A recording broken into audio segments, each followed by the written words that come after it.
ভীষণ ফুচকা খেতে ইচ্ছে করছিল আমার আর আমার বোনের।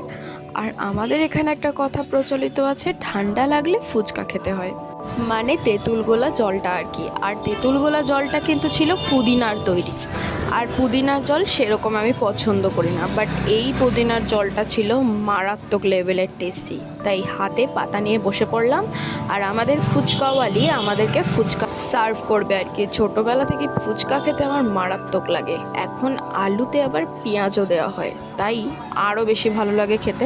কিন্তু ফুচকাওয়ালি তো আমাদের ফুচকা না দিয়ে নিজেই আগে খাওয়া শুরু করলো, এ মা!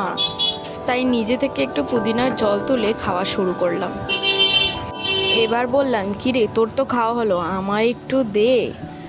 ও বাবা, সে কি আর দেয়, নিজেই খেয়ে যাচ্ছে, খাচ্ছে আর ফ্যাল ফ্যাল করে হাসছে। দেখো কত বড় আটা করলো, কপ কপ কপ করে খেয়ে দিল।